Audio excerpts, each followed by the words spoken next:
Hello friends, welcome to lecture number 30. In today's class, we will discuss some problems related to chapter number 3, that is current electricity. Here I will discuss 6 questions which are very important from CBSE point of view as well as from entrance point of view. Moving to the first question. It says the current through a wire depends on time as it is given as a function I is equal to I naught plus alpha t, where I naught is 10 ampere and alpha is 4 ampere per second. Find the charge that flows across a section of wire in 10 seconds. Okay, so we know the relation I is equals to dq by dt, right? And this is nothing but it is given I naught plus alpha t. So from this, what will be the value of q? Q will be integration of I naught plus alpha t dt. Okay, so this will give you how much? I naught t plus alpha t square by 2. Followed. Now at time t equal to 0, what is the charge? It will be 0. Okay, so let me substitute here. So q will be equal to I naught plus q is equal to I naught t plus alpha t square by 2. Okay, now we'll put just here time t equal to 10 seconds. Okay, so if I take 10 seconds, my q will be how much? I naught is given as 10 ampere into the time is given as 10 seconds. So 10 plus alpha is given as 4 into, then it is will be t square. So t square means 10 square. 10 square divided by 2. So this comes out to be 300 coulomb. So q will be 300 coulomb. Okay, so this I have used just to take the constant. If I keep it as constant c, then if at t equal to 0, q equal to 0, the integration constant will come out to be 0. That's why I have used this one. So q will boil down to this one and we will get q is equal to 300 coulomb. Okay, so this is the first question. Moving to the second one. This is an NCERT question here, and in this question is given a battery of 10 volt and negligible internal resistance is connected across the diagonally opposite corners of a cubical network consisting of 12 resistors, each of resistance 1 ohm. Okay, so this is how the resistors are there, and diagonally opposite it is connected to a battery of 10 volt. Okay, which I have given it as E. Okay, now we have to determine the equivalent resistance of the network and current through each. Okay, so for this has to be solved in a typical manner. So here the current which goes, it is 6 ampere. Followed, here we have got 3 different branches and here the resistors are same, therefore the current will be equally divided. So 2i, 2i and 2i. Okay, this 2i will be divided again into 2 parts, equal resistors, so I and I. Okay, so this is how it will go. This is your 2i and again here there will be branching I and I. You see here again the branching will be I and I. Followed. So this is how, again here I will come, here I will come, so this will become 2i. Okay, now I will come from up and I goes here, so here it will become 2i. Okay, similarly in this case, in this branch I and I, all of them will combine to form 2i. So 2i, 2i, 2i, and here it will come out as 6i. So this is how the current is being distributed. Followed. Now I will apply Kirchhoff's law to the loop, this loop. I will use this loop to apply Kirchhoff's law. Okay, in this loop I will apply. So how can I apply? We know the Kirchhoff's formula. So let me go in this direction. The first resistor here, my direction and the current direction is same. So I'll write minus 2i. Let us take the resistance to be R. Here my direction, current direction is same. So minus IR. Then for this one, my direction and current direction is same. So minus 2IR. Okay, and here I will move from lower potential to higher potential. Okay, so plus E is equal to 0. So this is how the equation comes. From here what I can write, E is equal to how much? It will be 5IR. Followed. So if I want to find out the equivalent resistance of the network, let me give it as R dash. This will be your total EMF divided by total current.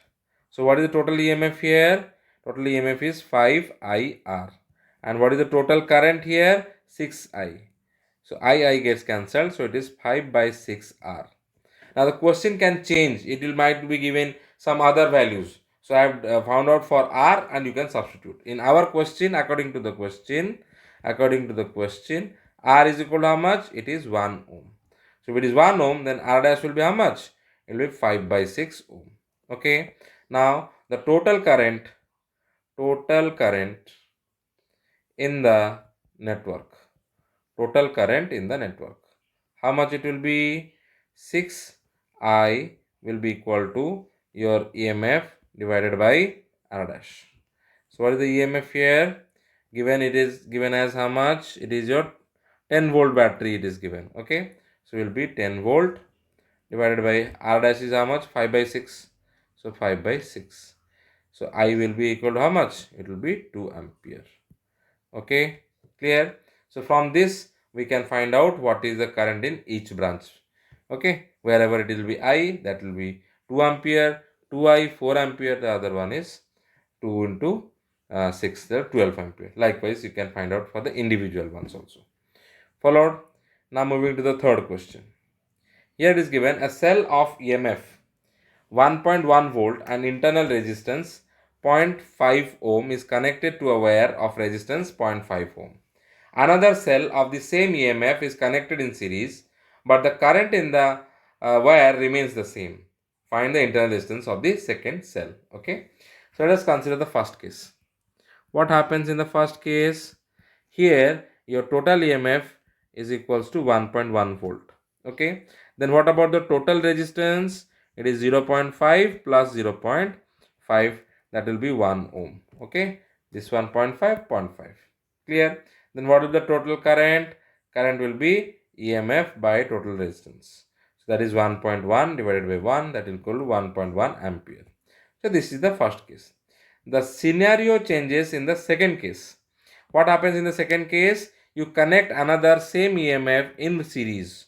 So your total EMF in the second case will be 1.1 plus 1.1, that is equal to 2.2 volt. Okay. Then what about the total resistance here? Now because of this another cell is being added here, it will have its own internal resistance. So total resistance will be 0.5 plus R, whose internal resistance we are supposed to calculate. Followed. Then what about the current? The current will be your total EMF, that is 2.2 divided by your total current, total resistance. So it will be 1 plus R. Okay. And what is the current you have found out? It is 1.1 ampere. So you can equate it with 1.1. So this implies this will be 2 times. So R will come out to be 1 ampere, 1 ohm. Okay. Followed? So this is how you can calculate the internal resistance for this case. Then comes another question. In this question, a network is given to you of this form. 4 ohm resistors are there. They are connected in parallel. 12 ohm, 6 ohm, they are connected in parallel. Then 1 ohm is in series. We have a cell whose EMF is 16 volt having internal resistance 1 ohm. Okay, this is the diagram which is given to you. Now what is asking? It is asking to find out your equivalent resistance. You have to find out E equivalent. It is quite obvious. These two are in parallel. These two are in parallel, and then this one and this one and this one will be in series. So let us do in that particular manner fashion. Okay. So first we will go for your parallel for this one. Now if the resistors are parallel, if I consider this equivalent of this one is R1. So your R1 will be how much? 4 into 4 divided by 4 plus 4. This comes out to be 2 ohm. Okay. Then let us come for this one. This equivalent is, let it be R2. So R2 will be how much? 12 into 6 divided by 12 plus 6, which comes out to be 4 ohm. Okay. Now what happens? This R1 and 1 ohm resistor and R2, they all are in series. So R1, R2 and 1 ohm are in series. If they are in series, then what will be your R equivalent? Total R equivalent will be how much? So it will be 2 plus 4 plus 1, that is 7 ohm. Okay. The first bit you have done. In the first bit, I asked about equivalent resistance. Followed. So R equivalent will be 7 ohm. Then second bit. In the second bit, what we have? Now let me calculate what is the total current in the circuit. Total current in the circuit will be your EMF divided by R equivalent plus small r. So how much is the EMF? 16 volt divided by how much? This 7 plus internal resistance is 1 ohm. So this comes out to be, the current in the circuit comes out to be 2 ampere. Okay. Then the potential difference between A and B. Potential difference here between A and B. How much will be the potential difference? I can equate it with 4 times of I1 is equal to 4 times of I2. What is I1, I2? Let the current which flows here is I. It gets divided into two parts. Let it is I1 and I2. Okay, that one I am telling.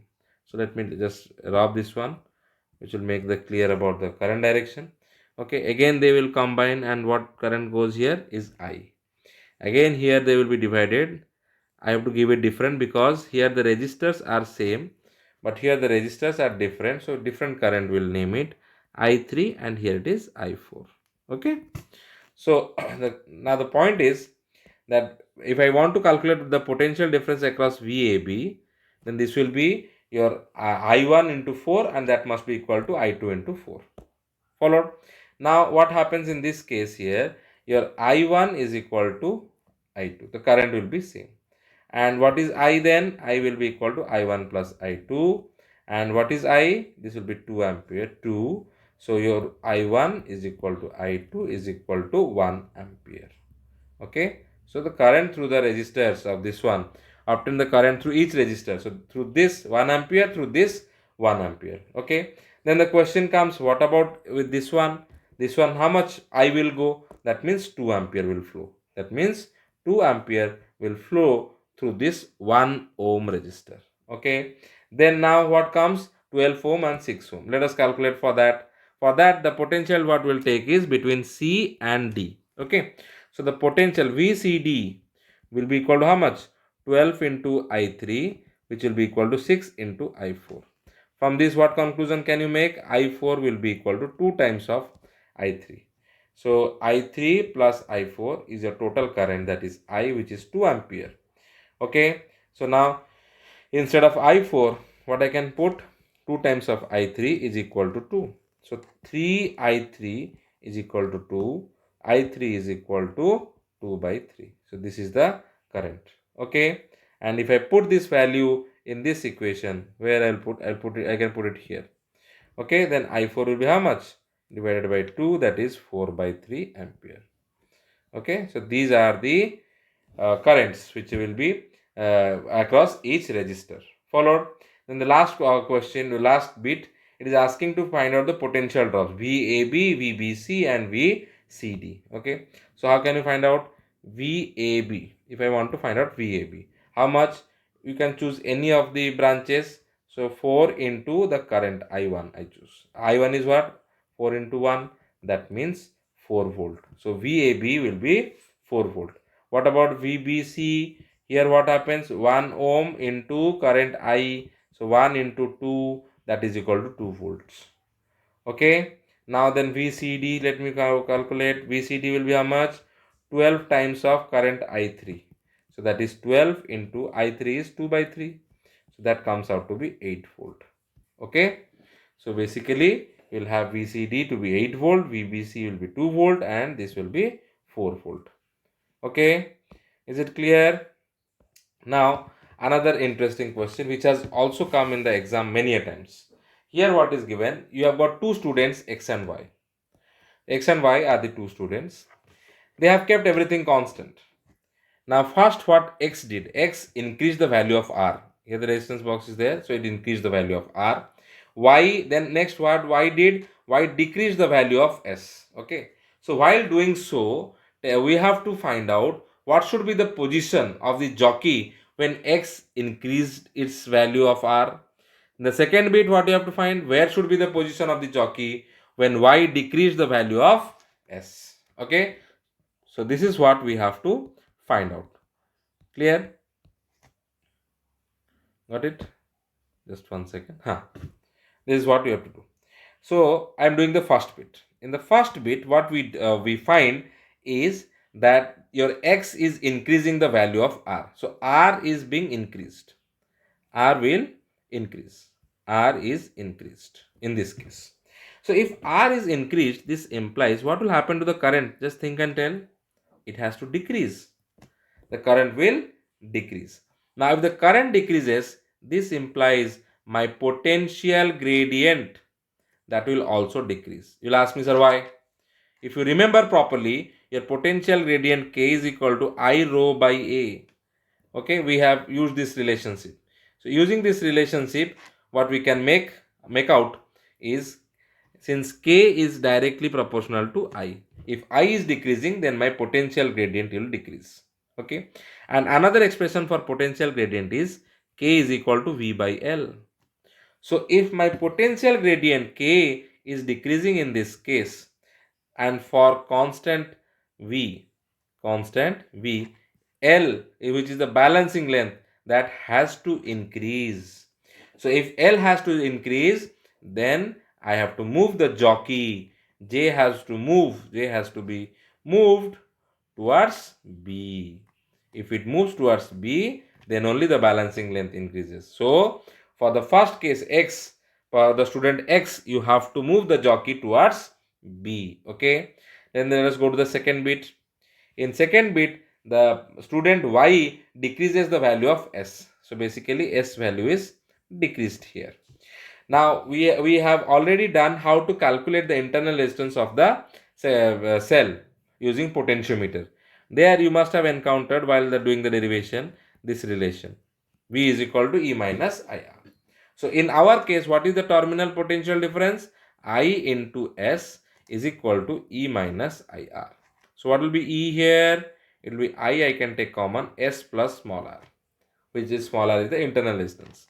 So I will be how much? Epsilon by S plus R. So one thing what I will do here is, let me multiply S this side and this side as well. Okay, if I multiply that, then this will give me the V followed, and here I will have epsilon S by S plus R by S. So I have just divided. So this comes out to be 1 plus R by S. Okay, so we will analyze this equation and find out. So what happens in our case? S is decreasing. Then what will happen to the ratio R by S? It is quite obvious. The ratio will increase. If the ratio increases, then what will happen to V from this relation here? What will happen to V? It is obvious that it will decrease. Okay, V decreases. And from the principle of potentiometer,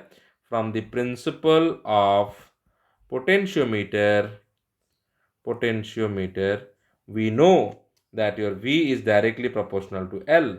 So if V is decreasing, this implies L also has to decrease. L has to decrease means what? Your J has to move towards A. Okay. So for the second case, what we can write, that J will move towards A. Okay, so this is what is for this problem. So moving to the last problem of today's class. This is an NCERT example which you can do it. What we find out here, a resistance of R ohm draws current from the potentiometer. This is the R ohm. Okay, the potentiometer has a total resistance of R naught ohm. A voltage V is supplied to the potentiometer. Now it is asking that how to find an expression or derive an expression for the voltage fed into the circuit when the sliding contact, this point B is your sliding contact, okay, is in the middle of the potentiometer wire. Followed? This is what we have to calculate. Let us start solve it. So when we slide, when the slide is in the middle of the potentiometer wire, only half of the resistance of the potentiometer wire will be in use. Okay, so this half is only on use. So what will be this one? This one will be R naught by 2 value. This the other half will be R naught by 2. Okay. Now if you consider this circuit only, I'll consider only this circuit. Followed?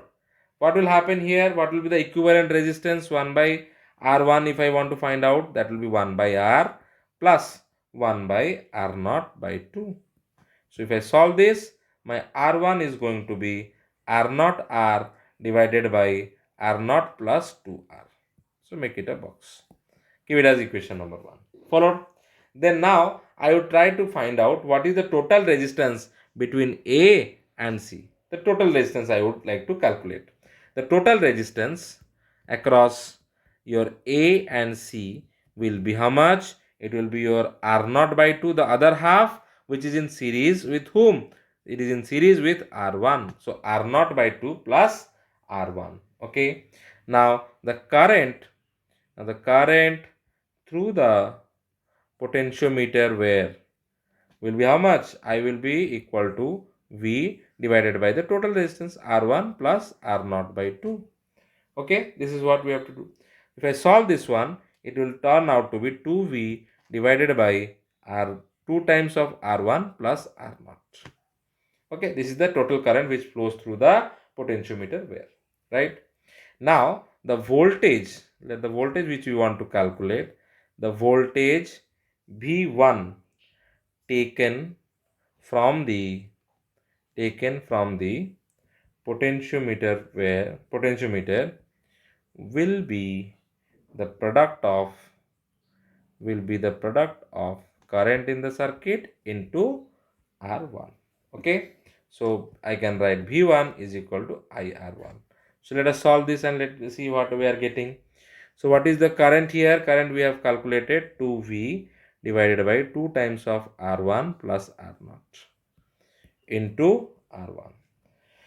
So now let us put the value of R1 in each cases. So what we will have?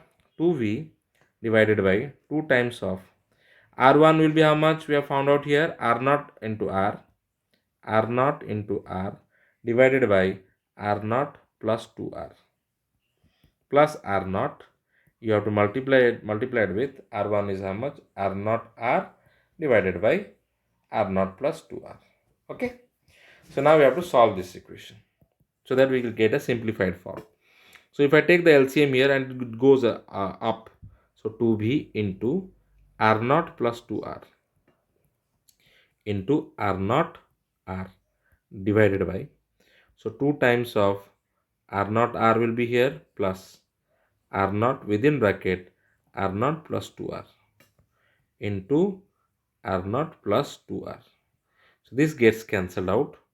So what will be in the denominator? 2V R0 R divided by, you can take R0 common. So this will become 2R plus R0 plus 2R. Okay, R0 get cancelled out.